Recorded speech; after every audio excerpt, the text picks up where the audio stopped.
16 de agosto de 2017, un vecino encontró un cuerpo boca abajo en el cuarto sótano del garaje de la calle Calamocha, en Valencia. Había sangre, mucha sangre. La víctima era un ingeniero de 36 años que llevaba menos de un año casado. La policía descartó rápidamente el robo, no faltaba nada, el garaje no había sido forzado y había un detalle todavía más inquietante. El asesino había entrado con llave.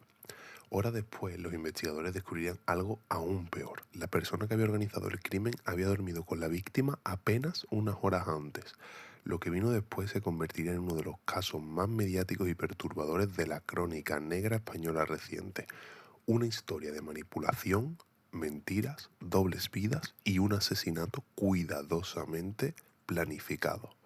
Esto es el caso Maje, el crimen de Patraix. Para entender lo que ocurrió aquel verano, primero hay que conocer a las personas implicadas. Antonio Navarro Cerdán tenía 36 años y era natural de Novelda, en Alicante, ingeniero de profesión, llevaba una vida completamente normal. Quienes lo conocían lo describen como una persona tranquila, trabajadora y sin conflictos. Había construido su vida en Valencia, con discreción y estabilidad. En septiembre de 2016 se casó con María Jesús Moreno Cantó. Ella era enfermera y trabajaba en el hospital de Manises. Entre sus conocidos era simplemente Maje.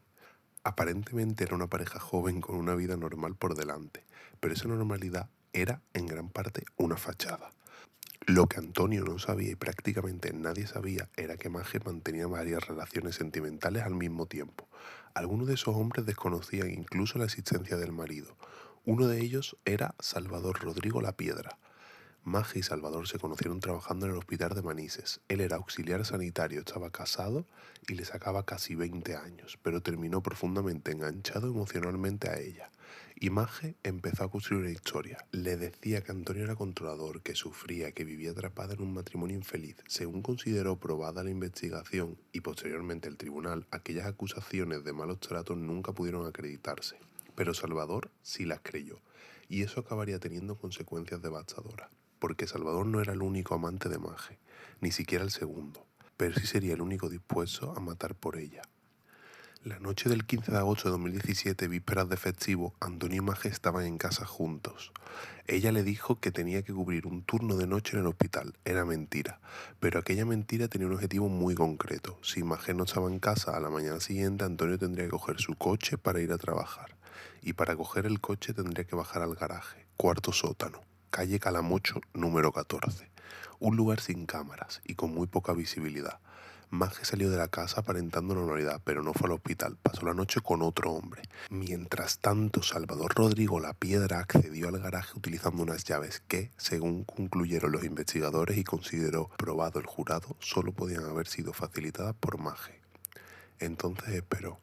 A las 7:40 de la mañana, Antonio Navarro bajó al garaje.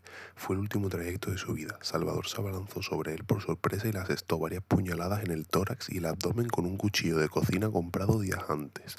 Antonio prácticamente no tuvo oportunidad de defenderse. La herida mortal atravesó el corazón, murió en cuestión de minutos. Después del ataque, Salvador abandonó el lugar. El cuerpo permaneció allí durante horas, hasta que un vecino lo encontró aquella misma tarde y avisó emergencias. Antes de que el cadáver fuera descubierto, Maje y Salvador fueron incluso a verse durante más de una hora, y mientras tanto, según revelaría después la investigación, Maje seguía intercambiando mensajes con otros de sus amantes como si nada hubiera ocurrido. Desde el principio algo no encajaba. Antonio conservaba todas sus pertenencias, no había signos de robo, no había acceso forzado al garaje. Para los investigadores aquello apuntaba a alguien que conocía perfectamente los movimientos de la víctima. La investigación de la Policía Nacional empezó a centrarse rápidamente en el entorno más cercano, y ahí apareció Maje. Ante los agentes se mostró como una viuda rota por el dolor, pero algunos testimonios empezaron a generar dudas. Una amiga declaró que, poco después de la muerte de Antonio, Maje hablaba con normalidad sobre otros hombres y sobre sus relaciones sentimentales, en una actitud que chocaba con la imagen de viuda desconsolada que proyectaba públicamente. Los investigadores también descubrieron que Antonio tenía varios seguros de vida y accidentes, y que Maje ya había iniciado gestiones para cobrarlos. El posible móvil económico empezaba a tomar forma, pero todavía faltaban pruebas sólidas, y entonces apareció una llamada telefónica. En noviembre de 2017, La policía interceptó una conversación entre Maje y Salvador. Salvador estaba nervioso, había hablado con un amigo policía y temía que la investigación avanzara hacia ellos. Maje intentaba calmarlo, pero en la conversación aparecieron referencias a coartadas, miedo y contradicciones. Para los investigadores aquella llamada fue decisiva, pero todavía querían más, así que prepararon una trampa. Un familiar de Maje le hizo creer que la policía ya había identificado al asesino. Minutos después, ella llamó a Salvador y quedaron en una cafetería en un centro comercial de Torrent. Lo que no sabían era que estaban siendo vigilados. Un agente de paisano escuchaba la conversación a pocos metros. Y allí, según declararía después la policía en el juicio, ambos hablaron sobre las llaves, sobre la versión que debían mantener y sobre cómo coordinar sus coartadas. La conversación quedó grabada y con eso la investigación prácticamente quedó cerrada. El 12 de enero de 2018, Maje y Salvador Rodrigo La Piedra fueron detenidos. La noticia tuvo un impacto enorme. Los medios comenzaron a hablar de una mujer acusada de planificar el asesinato de su propio marido utilizando a su amante como ejecutor. Salvador confesó haber matado a Antonio, pero durante meses insistió en algo, que había actuado solo. Seguía protegiendo a Maje. Decía que él había tomado la decisión por su cuenta, convencido de que estaba salvándola de una relación tóxica. Pero los investigadores no creían esa versión. Las pruebas seguían acumulándose, las grabaciones, las conversaciones intervenidas, las contradicciones, las llaves del garaje y finalmente el arma homicida. Días después de la detención, Salvador condujo a los agentes hasta una finca de su propiedad, en Ribarroja del Turia. Allí había arrojado el cuchillo utilizado en el asesinato.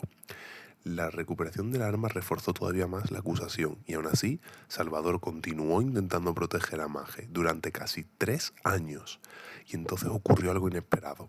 Mientras ambos permanecían en prisión preventiva, Salvador descubrió que Maje había iniciado una relación con otro interno de la cárcel. Ese momento lo cambió todo. Por primera vez Salvador entendió que él también había sido utilizado. El hombre que había matado por ella dejó de protegerla y cambió completamente su declaración. Contó que el crimen había sido planeado entre los dos, que Maje le había facilitado las llaves del garaje, que le explicó los horarios de Antonio, que le había hablado de sus supuestos malos tratos para manipularlo emocionalmente. Y según declaró ante el tribunal antes del asesinato, ella le dijo una frase concreta: "No quiero que falles". Aquellas 4 palabras terminarían persiguiendo el caso para siempre.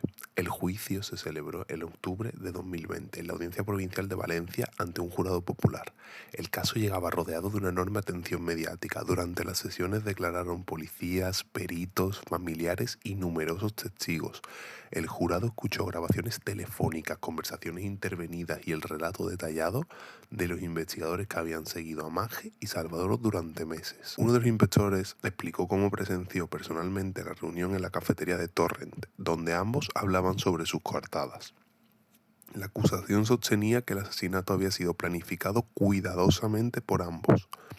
La defensa de Maje insistía en que Salvador había actuado por iniciativa propia, pero el peso de las pruebas era enorme.